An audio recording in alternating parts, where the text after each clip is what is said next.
So welcome everybody to the second hour of Mind Shifters Radio. Something just popped up on my screen. Excuse me. Today's Monday, June the 26th, 2023, and our calling number is 563-999-3581 and press 1.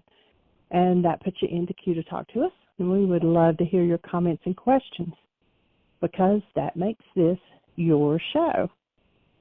And we have put out on the website the information on the intuitive development. We don't have a date or the price on it yet, but if you're interested in participating in that, please drop me a line at Jeanie, Jeanie, at whyagain.org, or give us a call and let us know that you're interested, and let's get you registered. And in the meantime, we are now on Chapter 9. We're reading out of The Untethered Soul by Michael Singer. And Chapter 9 is called Removing Your Inner Thorn. So the spiritual journey is one of constant transformation. In order to grow, you must give up the struggle to remain the same and learn to embrace change at all times. One of the most important areas requiring change is how we normally attempt to solve our inner disturbances by protecting ourselves. Real transformation begins when you embrace your problems as agents for growth. In order to understand how this process works, let's examine the following situation. Imagine that you have a thorn in your arm that directly touches a nerve. As Aria would say, cancel that thought. When the thorn is touched, it's very painful because it hurts so much. The thorn is a serious problem. It's difficult to sleep because you roll over on it. It's hard to get close to people because they might touch it. It makes your daily life very difficult. You can't even go for a walk in the woods because you might brush the thorn against the branches. This thorn is a constant source of disturbance. And to solve the problem, you only have two choices. The first choice is to look at your situation and decide that since it's so disturbing when things touch the thorn, then you need to make sure nothing touches it. The second choice is to decide that since it's so disturbing when things touch the thorn, you need to take it out. Believe it or not, the effects of the choice you make will determine the course of the rest of your life. This is one of the core level structural decisions that lay in the foundation for your future. Let's begin with the first choice and explore how it will affect your life. If you decide you have to keep things from touching the thorn, then that becomes the work of a lifetime. If you want to go for a walk in the woods, you have to thin out the branches to make sure you don't brush against them. Since you often roll over and touch the thorn when you sleep, you'll have to find a solution for that as well. Perhaps you could design an apparatus. If you really put a lot of energy into it and your solution seemed to work, you would think that you had solved your problem. You'd say, I can sleep now. And guess what? I got to go on TV to give a testimonial. Anybody who has the thorn problem can get my protective device. And I even get paid royalties. So now you've got a whole life built around this thorn, and you're proud of it. You keep the woods thinned out. You wear the apparatus to bed at night. But now you have a new problem. You fell in love. This is a problem because in your situation, it's hard to even hug. Nobody can touch you because they might touch the thorn. So you design another kind of device that allows closeness among people without actually touching. Eventually, you decide you want total mobility without having to worry about the thorn anymore. So you make a full-time device that doesn't have to be unstrapped at night or changed over for hugging and other daily activities. But it's heavy, so you put wheels on it, control it with hydraulics, and install collision sensors. It's actually quite an impressive device. Of course, you had to change the doors in the house so that the protective apparatus could get through. But at least now you can live your life. You can go to work, go to sleep, you can get close to people. So you announce to everyone, I have solved my problem. I am a free being. I can go anywhere I want. I can do anything I want. This thorn used to run my life, but now it doesn't run anything. The truth is, the thorn completely runs your entire life. It affects all your decisions, including where you go, whom you're comfortable with, and who's comfortable with you. It determines where you're allowed to work, what house you can live in, what kind of bed you can sleep on at night. When it's all said and done, that thorn is running every aspect of your life. It turns out that the life of protecting yourself from your problem becomes a perfect reflection of the problem itself. You didn't solve anything. If you don't solve the root cause of the problem, but instead attempt to protect yourself from the problem, it ends up running your life. You end up so psychologically fixated on the problem that you can't see the forest for the trees. You actually feel that because you've minimized the pain of the problem, that you've solved the problem. But it's not solved. All you did was devote your life to avoiding it. It is now the center of your universe. It's all there is. In order to apply the analogy of the thorn to your whole life, we will use loneliness as an example. Let's say you have a very deep sense of inner loneliness. It's so deep that you have trouble sleeping at night, and during the day it makes you very sensitive. You're susceptible to feeling sharp pangs in your heart that cause quite a disturbance. You have trouble staying focused on your job. You have trouble with everyday interactions. What's more, when you're very lonely, it's often painfully difficult to get close to people. You see, loneliness is just like the thorn. It causes pain and disturbance in all aspects of your life. But in the case of the human heart, we have more than one thorn. We have sensitivities about loneliness, about rejection, about our physical appearance, about our mental prowess. We are walking around with lots of thorns touching right against the most sensitive part of our hearts. At any moment, something can touch them and cause pain inside. You have the same two choices with these inner thorns as you did with the thorn in your arm. Surely it was obvious that you would have been much better off taking out the thorn. There's no reason to spend your life protecting the thorn from being touched when you can just remove it. Once the thorn is removed, you are truly free of it. The same is true with your inner thorns. They can be removed. But if you choose to keep them without being disturbed by them, you must modify your life to avoid the situations that would stir them up. If you're lonely, you must avoid going to places where couples tend to be. If you're afraid of rejection, you must avoid getting too close to people. If you do this, however, it is for the same reason that you thinned out the woods. You are attempting to adjust your life to make allowances for your thorns. In the earlier example, the thorns were outside. Now they are inside. When you're lonely, you find yourself pondering what to do about your loneliness. What is it that you can say or do in order to not feel so lonely? Notice that you aren't asking how to get rid of the problems.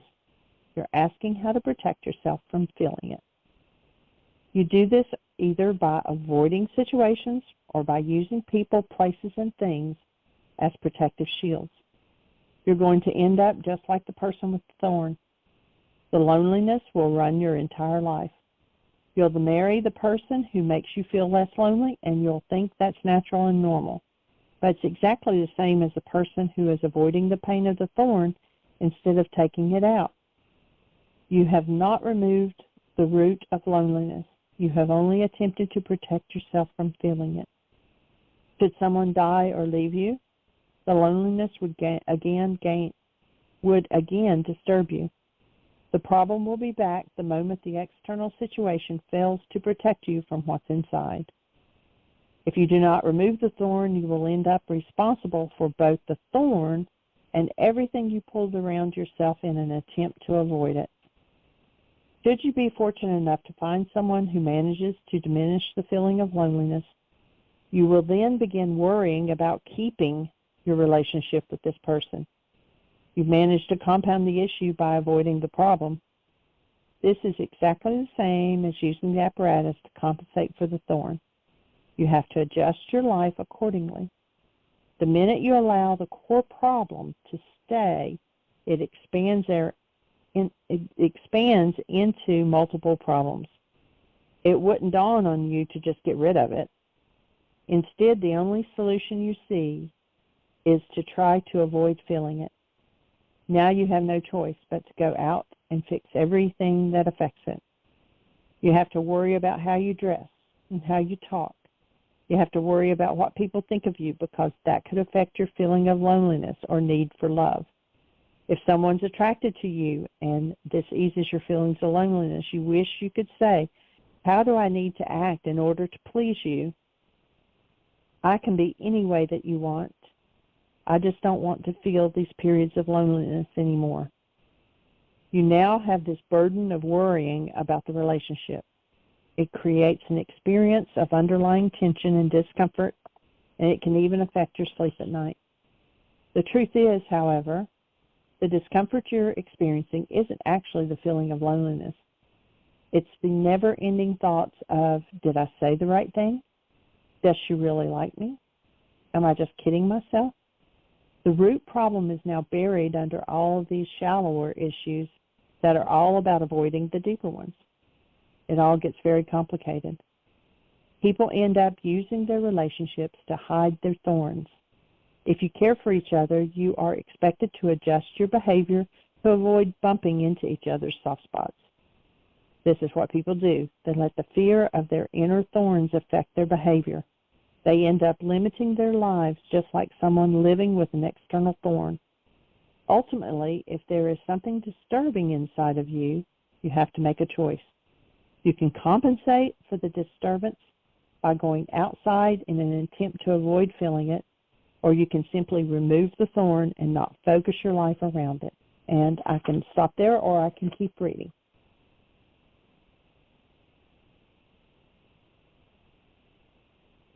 Well, Miss Jeanie, thank you, and welcome everybody. Delighted that you're here. And I like his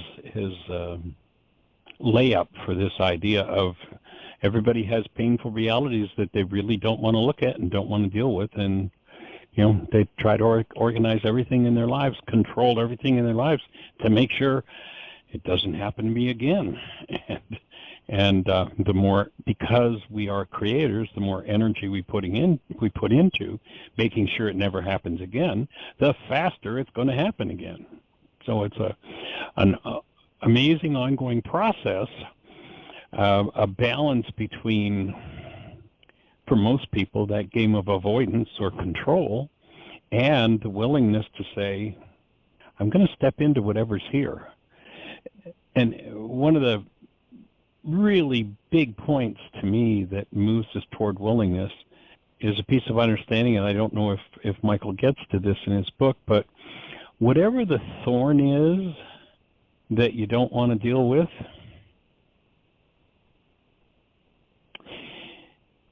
we think it's psychological pain, emotional pain, people don't approve, whatever it is. And at the same time, that energy impacts us physically, what we call the physical body. Of course, when you get down to the truth of it, there's no such thing as a physical body. Let's listen to Einstein for a minute. He says, on such things as matter, we've been all wrong. What we have heretofore called matter is energy, energy whose vibration has been so lowered as to be perceptible to the senses. There is no matter. Matter doesn't exist. There's no material world. Yes, it appears material. Gee, I clap my hands together. Michael, if there's no material world, if this isn't solid, how come when I clap my hands together, they don't just pass through each other? Well, remember we talked about a law called the law of resonance. The law of resonance says that when two energy fields are in tune or in harmony with each other, there's an interaction, there's an interchange of energy between them. Let's imagine I took my left hand and I made my left hand out of radio waves, and I left my right hand as what I call a physical hand. If I went to clap my hands together, what would happen? Well, the radio wave hand would pass right through the other one. Well, what does that mean? Well, what if I made, let's take it one more step. What if I made both of my hands out of radio waves and went to clap them together? If they were the same frequency, they'd appear solid to each other. There's nothing solid about your hand, your left or your right.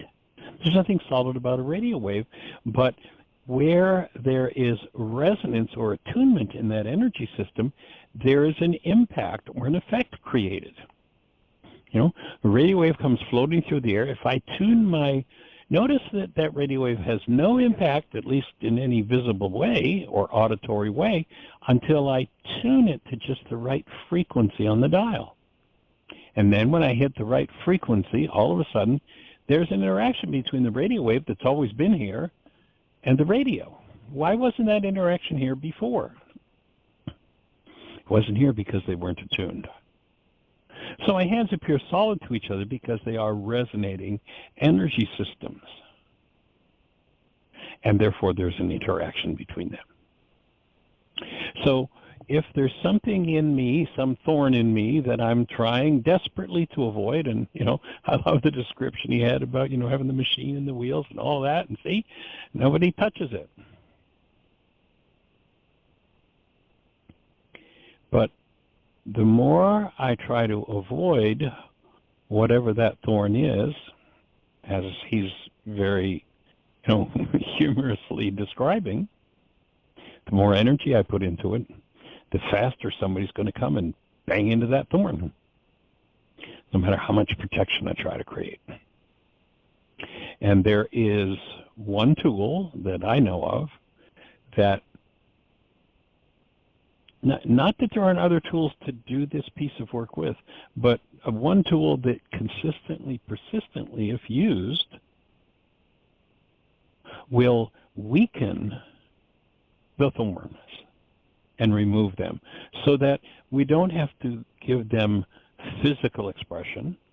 We don't have to mentally think about that energy. We don't have to emotionally experience that energy, because that energy has been forgiven. I was talking to someone the other day, and they were talking about forgiving themselves, and I suggested, no, never forgive yourself. Well, should I forgive that other person? No, never forgive anybody for anything. Oh, but Michael, I thought your work was about forgiveness. It is, absolutely. Forgive continuously, but never forgive anybody or yourself. Well, Michael, that just makes no sense whatsoever. Well, it does if you understand what forgiveness is. See, 2,000 years ago, this man Yeshua brought a tool that showed people how to collapse the thorns, the painful construct, thorn-style realities in their minds, and access the underlying energy and remove those energy patterns from their physiology. The tool was called forgiveness. The minute that you turn forgiveness into, I'm in pain, but I'm going to let you off the hook for it, you just bastardized forgiveness. Now there is no forgiveness left. The world has been functioning for pretty close to 2,000 years, virtually, totally, and completely void of forgiveness. If somebody told you should forgive your neighbor, you should forgive yourself, you should forgive the guy down the block, that person did not understand what forgiveness was and was giving you a bad set of instructions, a poor set of instructions. Now, there is a tool called pardoning. Gee, you did something really terrible, crazy, awful, evil, ugly, nasty, whatever you want to call it, and therefore I'm going to pardon you for that. I'm going to let you off the hook for that crazy thing you did. That's nice, but that's not forgiveness. And we've been taught that that is forgiveness. And it has nothing whatsoever to do with forgiveness. So once again, never forgive anybody. Never forgive yourself. Pardon yourself or someone else if you will. But if you call pardoning someone else or yourself forgiveness, then you'll never do the next step, which is the real forgiveness work. And that is drop inside yourself, find the thorn that's creating the irritation, the disturbance, the upset, and motivating you to avoid. Collapse the surface mind's perceptions involved in that thorn. Drop into the very root of that form as the active presence of love, and bringing love to that thorn dissolves it and removes it. Now you're doing forgiveness work.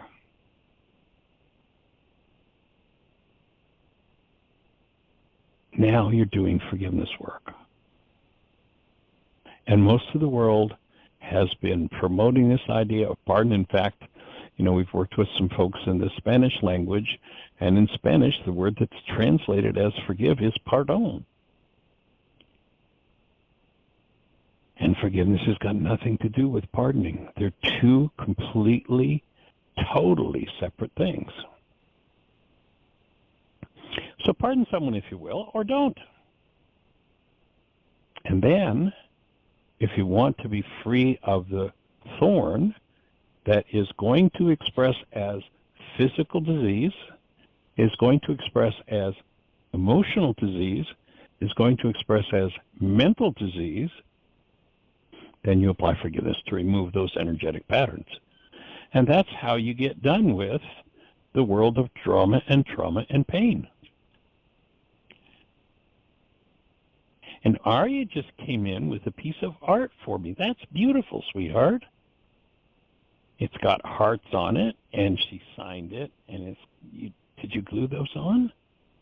She glued on a bunch of different reflective, colorful shapes, stars and circles and leaves. That's pretty cool. Thank you, sweetheart. I am blessed. So there's the difference in pardoning and forgiving, and the culture simply needs to have its conversations about forgiveness turned around the other way. So thank you, Michael, for that analogy. There's another Michael. Actually, the book that Nini's reading on the show is a book by a man named Michael. Yeah, another Michael. I want to try your chocolate. You want to try some chocolate?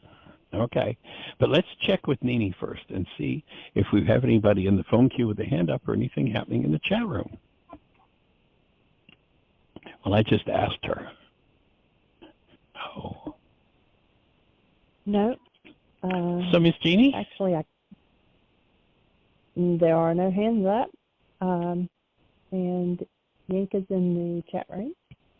And she said she Hey there, young lady. Welcome. Reading, that it was what she needed to hear.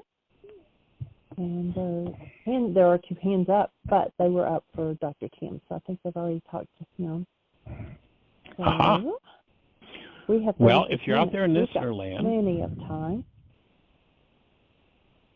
Our call-in number, if you're on one of those stations where we can't see you, is 563-999-3581. I have a little girl here who knows that number by heart. And if you call that number, you'll be listening to the show directly on your phone.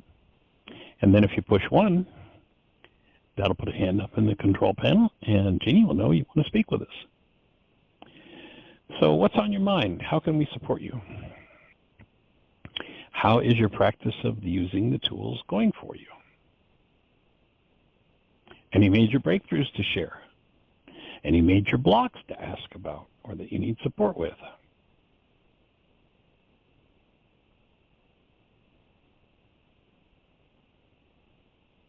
And if nobody has a question or a thought, then maybe, Jeanie, just go ahead and pick up a little more reading. Okay, I'll do that. So this is a continuation in the same chapter, Removing Your Inner Thorn. Do not doubt your ability to remove the root cause of the disturbance inside of you. It really can go away. You can look deep within yourself to the core of your being and decide that you don't want the weakest part of you running your life. You want to be free of this. You want to talk to people because you find them interesting, not because you're lonely. You want to have a relationship with people because you genuinely like them, not because you need for them to like you. To love because you truly love, not because you need to avoid your inner problems. So how do you free yourself? In the deepest sense, you free yourself by finding yourself. You are not the pain that you feel, nor are you the part that periodically stresses out.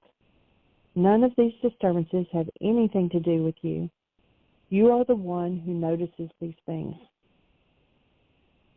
Because your consciousness is separate and aware of these things, you can free yourself. To free yourself of your inner thorns, you simply stop playing with them. The more you touch them, the more you irritate them because you're always doing something to avoid feeling them. They are not given the chance to naturally work themselves out. If you want, you can simply permit the disturbances to come up and let them go. Since your inner thorns are simply blocked energies from the past, they can be released. The problem is you either completely avoid situations that would cause them to release, or you push them back down in the name of protecting yourself. Suppose you're sitting at home watching TV. You're enjoying the program until the two main characters fall in love. Suddenly you feel loneliness, but there's no one around to give you attention. Interestingly, you were fine just a few minutes ago. This example shows that the thorn is always in your heart. It's just not activated until something touches it. You feel the reaction at the hollowness or a dropping sensation in your heart. It feels very uncomfortable. A sense of weakness comes over you, and you begin thinking about other times when you were left alone and of people who have hurt you. Stored energy from the past releases from the heart and generates thoughts. Now, instead of enjoying TV, you're sitting alone, caught in a wave of thoughts and emotions. What can you do to solve this besides eating something, calling somebody, or doing something else that might quiet it down? What you can do is notice that you noticed. You can notice that your consciousness was watching TV, and now it's watching your inner melodrama. One who sees this is you, the subject. What you are looking at is an object. A feeling of emptiness is an object. It's something you feel. But who feels it? Your way out is to just notice who's noticing. It's really that simple. It is much less complex than the protective apparatus with all of its ball bearings and wheels and hydraulics. All you have to do is notice who it is that feels the loneliness. The one who notices is already free. If you want to be free of these energies, you must allow them to pass through you instead of hiding them inside of you. Ever since you were a child, you had energies going on inside. Wake up and realize that you are in there and you have a sensitive person in there with you. Simply watch that sensitive part of you feel disturbance. See it feel jealousy, need, and fear. These feelings are just part of the nature of a human being. If you pay attention, you'll see that they are not you. They are just something you're feeling and experiencing. You are the indwelling being that is aware of all of this. If you maintain your center, you can learn to appreciate and respect even the difficult experiences. For example, some of the most beautiful poetry and music have come from people who were in turmoil. Great art comes from the depth of one's being. You can experience these very human states without getting lost in them or resisting them. You can notice that you notice and just watch how experiencing loneliness affects you. Does your posture change? Do you breathe slower or faster? What goes on when loneliness is given the space it needs in order to pass through you? Be an explorer. Witness it, and then it will go. If you don't get absorbed in it, the experience will soon pass, and something else will come up. Just enjoy all of it. If you can do this, you will be free, and the world of pure energy will open up within you. The more you sit in the self, with a capital S, the more you will begin to feel an energy that you have never experienced before. It comes up from behind rather than in front, where you experience your mind and emotions. When you are no longer absorbed in your melodrama, but instead sit comfortably deep inside the seat of awareness, you will start to feel this flow of energy coming up from deep within. This flow has been called Shakti. This flow has also been called spirit. This is what you begin to experience if you hang out with yourself, capital S, instead of hanging out with the inner disturbances. You don't have to get rid of loneliness. You just cease to be involved with it. It's just another thing in the universe. Cars, grass, the stars. None of your business. Just let it go. Let things go. That's what the self does. Awareness does not fight. Awareness releases. Awareness is simply aware while everything in the universe parades before it. If you sit within the self, you will experience the strength of your inner being, even when your heart feels weak. This is the essence of the path. This is the essence of a spiritual life. Once you learn that it's okay to feel inner disturbances and that they can no longer disturb your seat of consciousness, you will be free. You will begin to be sustained by the inner energy flow that comes from behind you. When you have tasted the ecstasy of the inner flow, you can walk in this world and the world will never touch you. That's how you become a free being.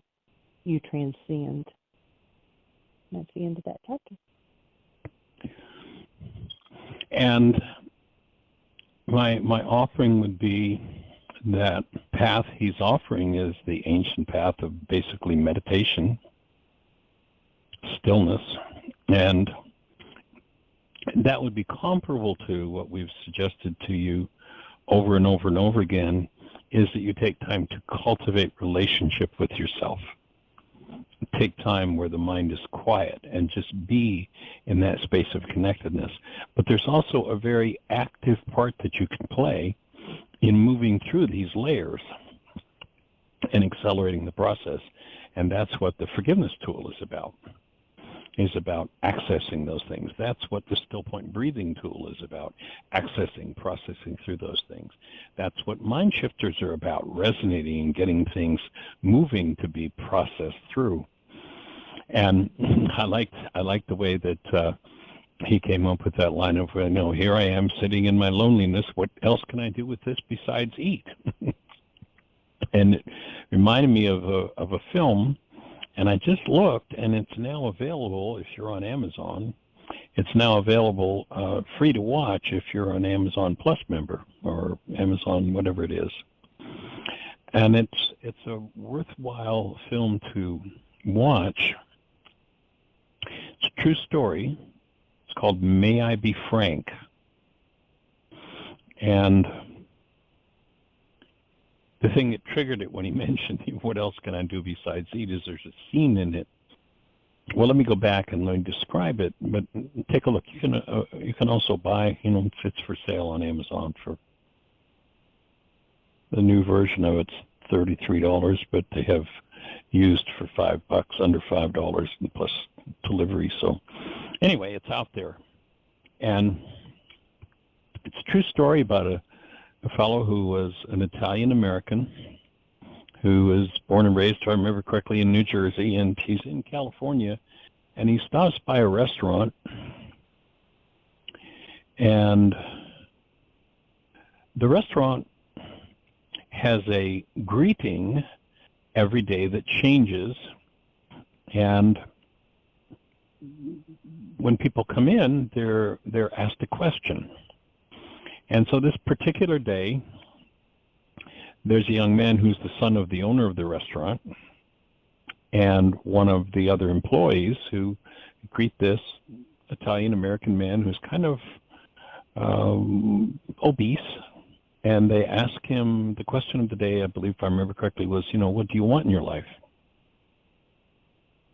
And this guy kind of breaks down into tears and speaks about how he'd like to be loved again. And these two young men have compassion for him as he speaks about how, but who could ever love me with a body like this?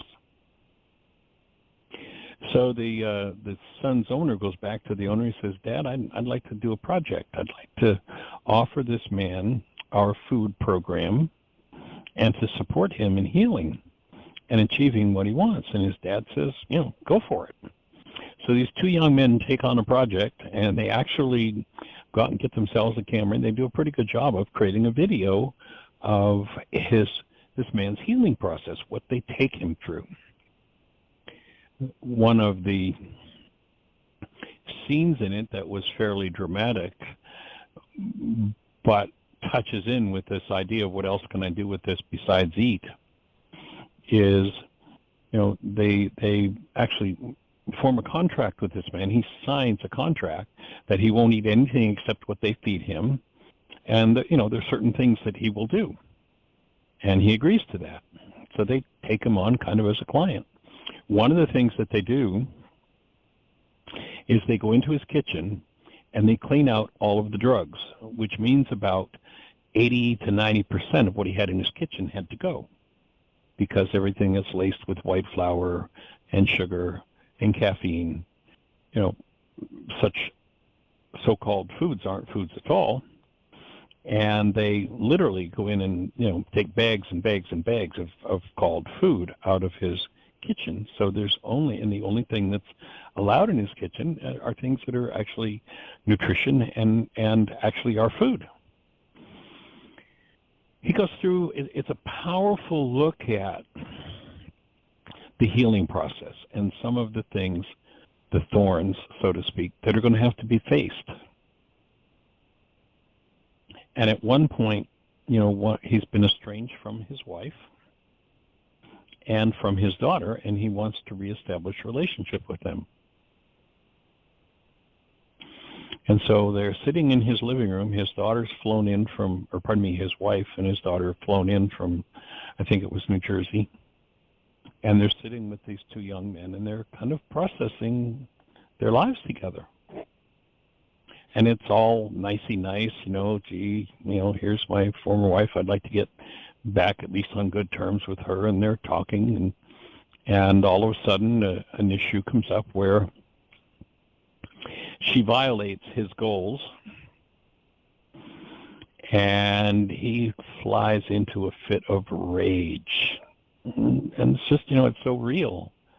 He just goes into this rage, and as he gets into this rage space, he's sitting on the couch, and he gets up off the couch and walks into the kitchen and opens her. I mean, it's just as automatic a response as you can imagine. He's in pain, and he goes for drugs. And he gets to his refrigerator and opens the refrigerator and remembers, oh my God, I've got no drugs left in here. There's only food. There's so many ways that people anesthetize themselves. One of the most bizarre ways that people anesthetize themselves in this culture is with alcohol. Alcohol is a pure anesthetic. If you take 2 molecules of alcohol and you take the water out, you've got ether. Feeling no pain, that's what they do. They saw bones with ether, and it's an anesthetic, and that's all that alcohol is. And when people have pain move, they're motivated to use some sort of an anesthetic rather than reach for a tool for healing. And so, this work is about the same thing as that video, that documentary is about acquiring the tools for healing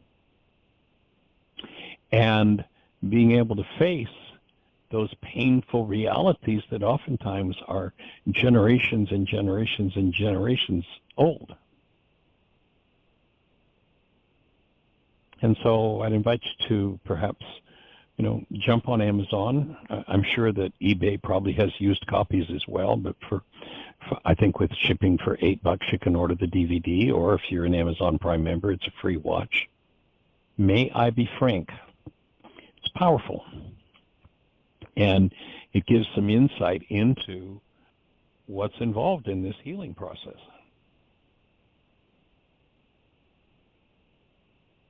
And it parallels perfectly all of the work that we do. One of the things that we do when people do an intensive is we have a total, complete, fresh and raw food program. If you were to come to an intensive at Heartland, we don't have anything scheduled at this moment, but if you were to come to an intensive, from the time you arrived to the time you left, you would see nothing cooked. All that we serve is real, honest-to-God food that has nutrition in it. There are no drugs, there's no sugar, there's no caffeine, there's no junk food. And we ask people to stay in integrity with the food program because that's one of the keys to becoming vital enough to process through what needs to be dealt with. One of the reasons why people drug themselves, one of the reasons why people hold their breath, one of the reasons why people eat junk food, which is just another form of drug, one of the reasons people rage or drink is in order not to keep themselves weak enough so that they can keep those issues hidden that they don't want to deal with. Those thorns keep them buried.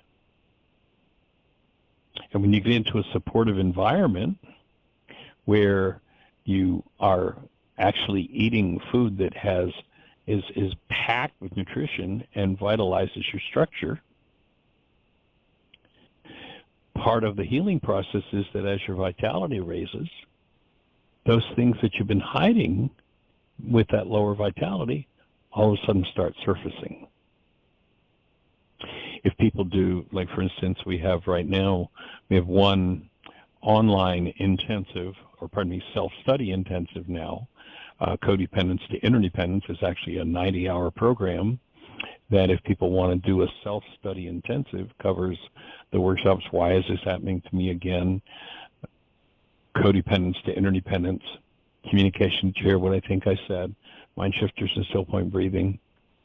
And all of that work is done in a process way where, and our definition of processing is developing the ability and then following through with keeping love conscious, active, and present in your mind when something less than love comes out.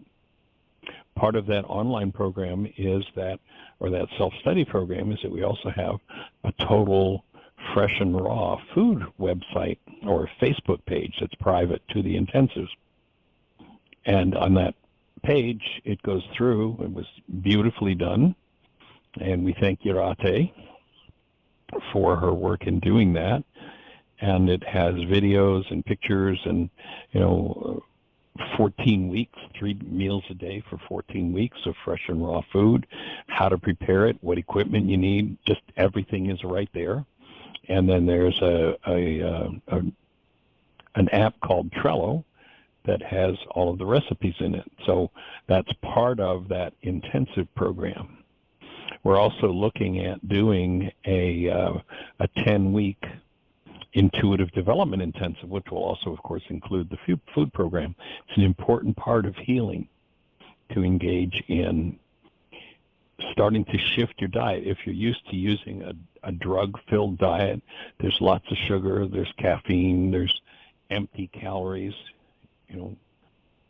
sugared snacks and sugared desserts, white flour, then we invite people, to the degree they're ready to do it, to start to vitalize themselves physiologically through shifting and changing the dietary regimen so that they're able to access and process through those things that otherwise, and most people don't even know. It's so long ago that they don't even realize that they're drugging themselves with food.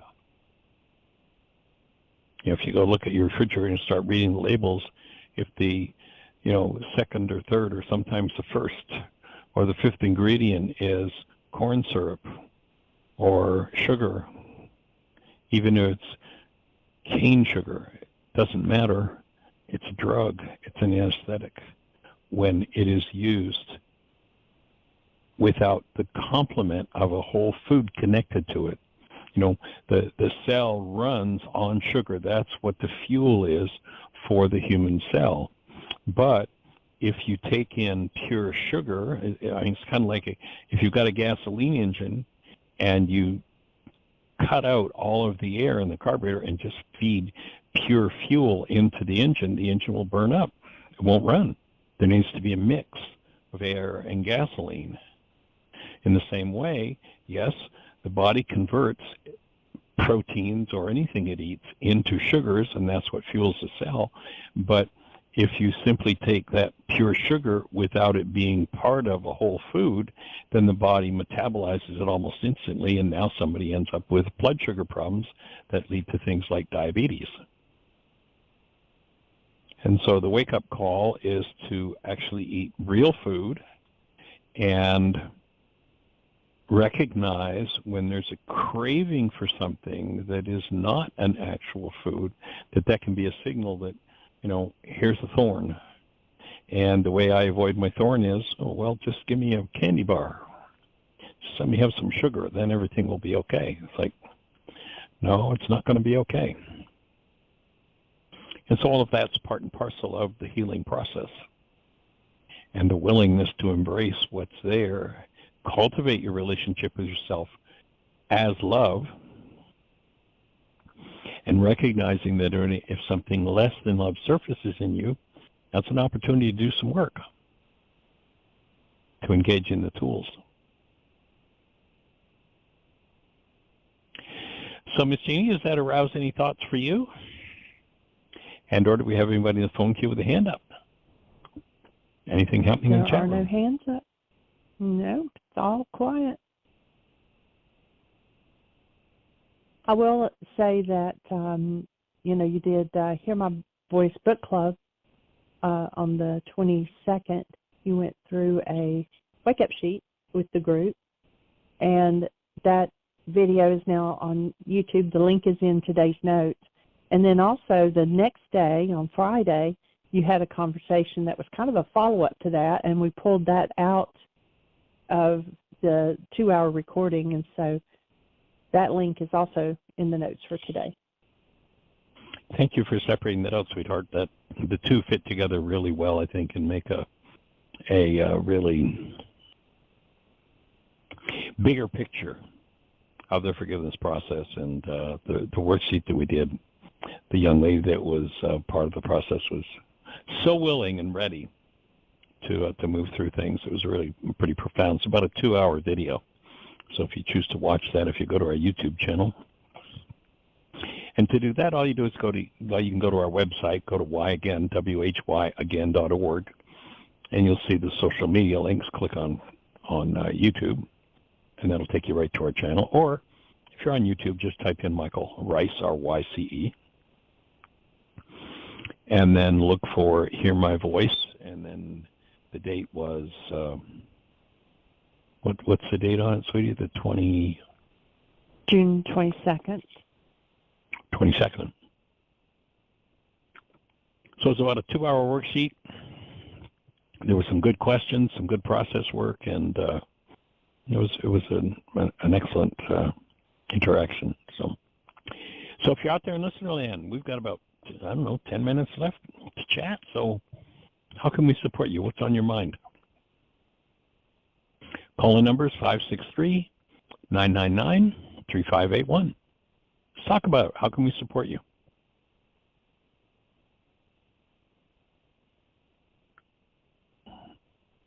Well, Miss Jeanie, if you have no other thoughts and we don't have any questions, I'm complete with my thoughts for today.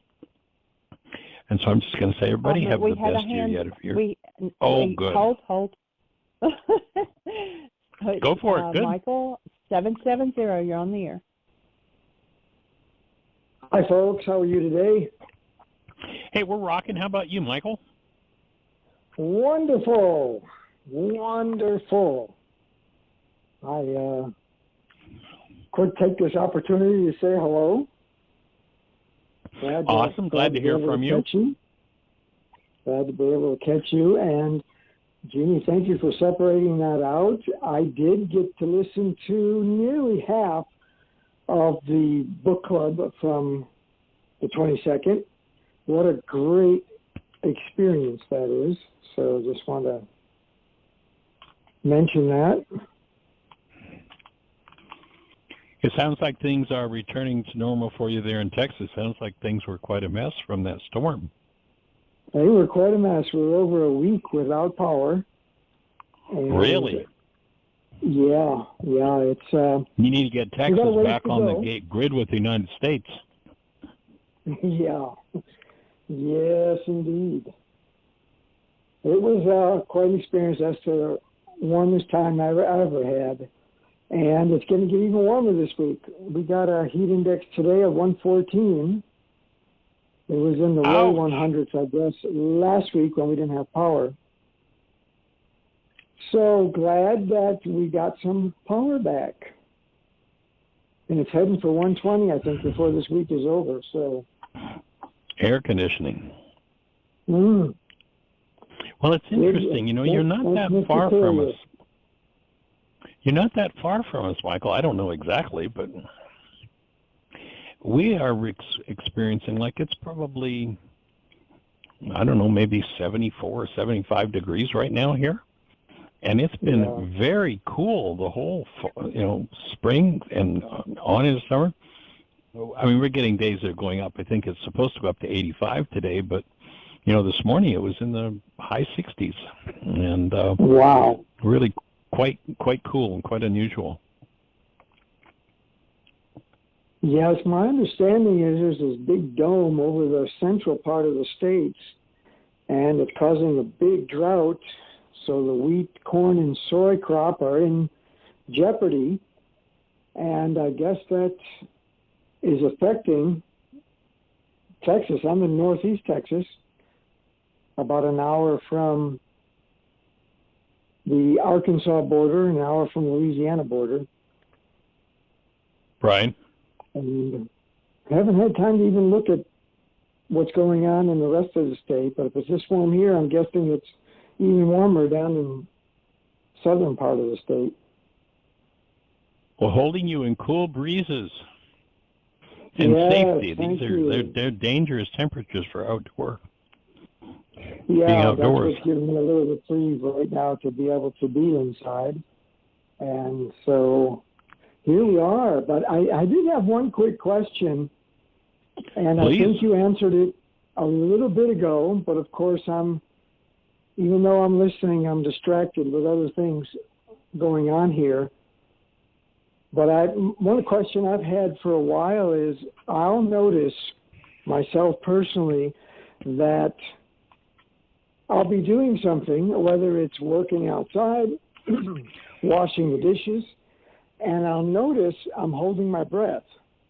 And I'm thinking, what in the world? And of course, I'm more cognizant of that thing since being exposed to you all and the work. And I think I heard you say earlier that is because I'm trying to repress something that I don't want to bring to the surface. Is that correct? Or please expound. Well, remember that, let's imagine we've got a scale that goes from 0 to 100 in vitality. Mm-hmm. If somebody's at 100 vitality, there is no energy in that person's system that they can hide from themselves. There's nowhere for it to hide. The energy is moving through it. The energy is flowing. There's no restriction. In order to dissociate, in order to hide content from self, one has to lower the vitality of the system. One of the fastest ways to lower the vitality of the system, in fact, it lowers the vitality so fast that within 5 minutes you're dead if you do it. And that's holding the breath. And so if you observe, and I would suspect, the fact that you've been doing this work now for the last couple of years, that you're simply becoming more and more conscious of your breath. You probably haven't changed your pattern, or if anything, it's probably improved, but you're starting now to become more cognizant of when you are holding your breath. Mm-hmm. And as you allow yourself to just get more and more conscious, and recognize when you're not breathing, and allow yourself to take a breath and become aware of what's moving, and you pay attention on the subtlest levels of what's moving. And as you do, you'll find what you've been hiding from yourself, and there's where your next piece of work is. Okay, so just stop and try to pay attention to the body then. Pay attention. That's it. Mm-hmm. Pay attention. Yeah, it was quite an experience, and this goes back some months. I've been working at being more observant of it, but it was quite a shock when I first realized I'm holding my breath. And you know, could be mowing the yard, feeding the animals, whatever. There's nothing I can put my finger on just when I'm doing this particular task or that. It's all range of activity, and I was just, wow, I'm holding my breath. So, well, what you're describing, what I hear you describing is, it's been a long-standing habit, and there doesn't need to be a particular stimulus. You know, most people start holding their breath very early in life when there's a stimulus that resonates pain. If they don't have the tools to deal with the pain, then holding the breath becomes habitual. When that's not enough, you know, as I described in that video, may I be frank? I mean, it's when you've got the brain cells for it, and you watch this, and this is just a spontaneous live video that they're doing of processing with this family, and it's such a dramatic scene for me to watch how, you know, you can just watch his former wife starts to speak in a way that violates his goals, and you can just watch his rage just start to go through the roof. And when rage isn't enough, that's when people turn to a drug. And he literally springs up. I mean, the very instant that happens, he literally springs up off the couch and goes for the refrigerator. And then, of course, closes the refrigerator because he realizes there are no drugs left there. Yeah. The alcoholic, the food addict. These are ways to shut down vitality so that one doesn't have to look and one doesn't have to deal with their lives. You know, how deeply disastrous is it? Well, take a look at the number of people that are dying from opioid overdoses. That's just a symptom of exactly the same thing. I don't want to deal with my life. I don't want to feel.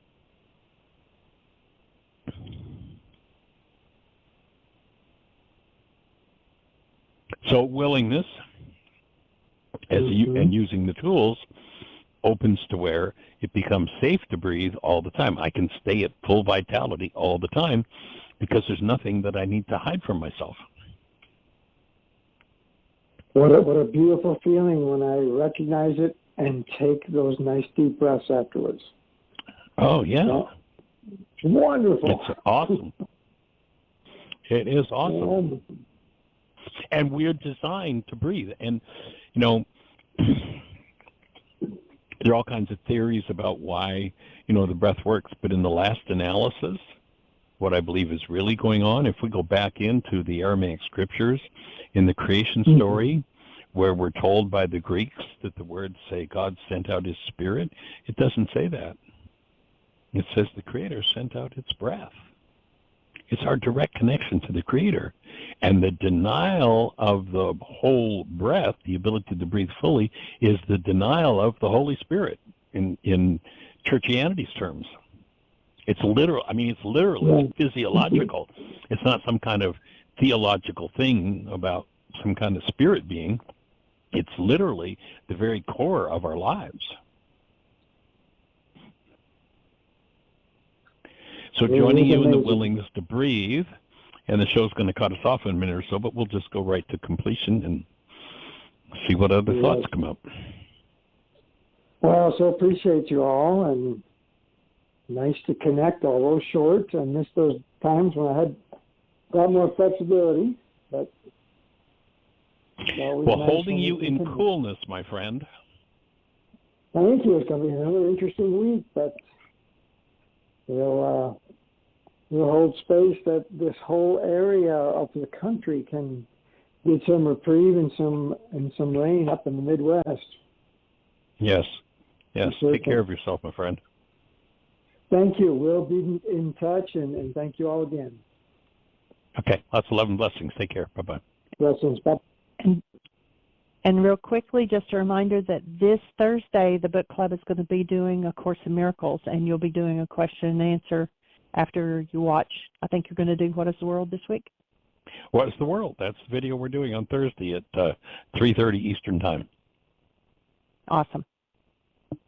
Thanks for joining us, everybody. Blessings. Bye-bye.